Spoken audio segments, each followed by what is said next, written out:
Hello viewers, আসসালামু আলাইকুম। Welcome back to Kaniganj শখের খামার। তো আজকে আবার আরেকটা ভিডিও নিয়ে চলে আসলাম কিছু নিউ আপডেট দেওয়ার জন্য। এখানে তেমন কোনো আপডেট নাই। এটাতে আমার বাচ্চাটা আছে, এখানটাতে আমি বাচ্চাগুলো রাখছি, আপনার গাপির বাচ্চাগুলা যেগুলো সেল করবো। মোটামুটি অ্যাডাল্ট হয়ে আসছে, আর একটু বাকি আছে, কিছুদিন পর সেল করা যাবে। আর যে বিষয়টার জন্য ভিডিওটা করা আর কি, ক্যামেরাতে দেখা যাবে কিনা বুঝতেছি না। আমি কিছুদিন আগে একটা ভিডিও দিয়েছিলাম যে জেব্রা ব্রিডিংয়ে দিয়েছিলাম আমি।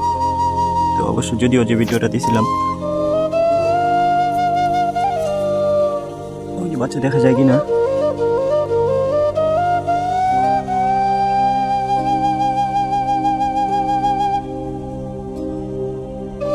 তো ওই ব্রিডিংটাতে আমি তখন সফল হই নাই, বাচ্চা পাই নাই, এখানটাতে দিয়েছিলাম। তারপর আবার আমি কিছুদিন পর জেব্রাগুলোকে আবারও ব্রিডিংয়ে বসাই, তো তখন ডিম পাই।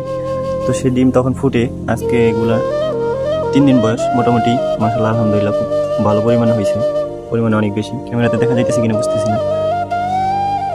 তো এবার যে ব্রিডিংটা বসাইছিলাম সে আপডেটটা দেওয়া হয় নাই, কারণ ওই একবার ব্যর্থ হওয়ার কারণে পরবর্তীতে আমি ভিডিওটা করতে চাই নাই, যে ভাবছি আগে সফল হই তারপর দেখা যাবে। তা আলহামদুলিল্লাহ বাচ্চা ফুটতেছে, ভালো পরিমাণে হয়েছে।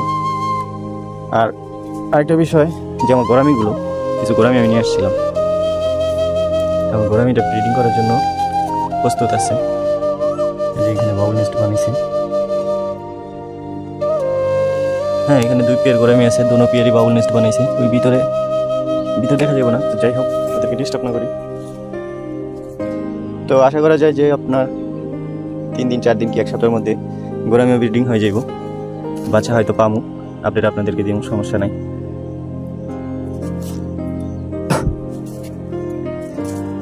আর আমি কিছু দেশি হাঁস নিয়ে আসছি, এটা একটা ছোট ভিডিও দেওয়া হয়েছে, যেটাকে আমি বড় ট্যাঙ্কটাতে রাখছি।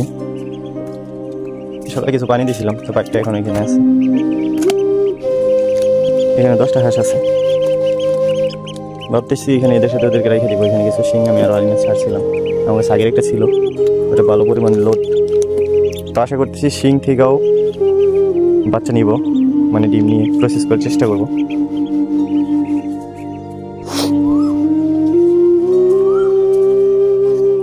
আর এইখানে তো বাচ্চা, প্রচুর পরিমাণে বাচ্চা, গাপ্পি বাচ্চা দিতে দিতে পুরো খামার করে ফেলেছে। এইখানটাতে আমি ফিমেলগুলো আলাদা করে রাখছিলাম, যে পরবর্তীতে সিলেক্টিভ ব্রিডিং করাবো, কিন্তু পরে দেখি যে এখানে যে গাপ্পি রাখছি ওইগুলো আবার বাচ্চা দিয়ে দিচ্ছি। মানে গাপ্পির বাচ্চা দিতেই আছে, আমি প্রতিদিন গাপ্পির বাচ্চা পাইতেছি। গাপ্পির কী করবো বুঝতেছি না, কারো লাগলে নিয়ে যেতে পারেন, প্রচুর পরিমাণে আছে। আমার প্রত্যেকটা ট্যাঙ্কে বাচ্চা আছে, শুধু ওই কর্নারতে প্রথম যে ট্যাঙ্কটা, ওই ট্যাঙ্কটাতে কোনো গাপ্পির বাচ্চা নেই। বাকি আমার যতগুলো ট্যাঙ্ক আছে, এই ট্যাঙ্কটাতে গাপ্পির বাচ্চা আছে, এখানে গাপ্পির বাচ্চা আছে। এটাতে গাপ্পির বাচ্চা ছিল, আমি এগুলো ওইটাতে ট্রান্সফার করছি। এখানে জেব্রা বাচ্চাগুলো রাখছি, আর কিছু শিমস আছে, আর কিছু নেই। এখানে গাপ্পির বাচ্চাও আছে, প্লাটি মালাটি। গোরামির হাউস যেটা, ওইখানেও কিছু গাপ্পির বাচ্চা আছে। আর এইখানে তো মাশাআল্লাহ পরিমাণে অনেক বেশি আছে, মানে পানির স্পেস থেকে মাছের বাচ্চা পরিমাণ বেশি, এরকম। তো গোলাপ গাছ এখানে আরেকটা জুড়ে আমি বানিয়েছি, আমার জায়গা শর্ট করে যেতেছে, যার কারণে প্রতিদিনই কিছু না কিছু করার চেষ্টায় আছি। তো আজকের মতো এই পর্যন্তই, সবাই ভালো থাকবেন, সুস্থ থাকবেন।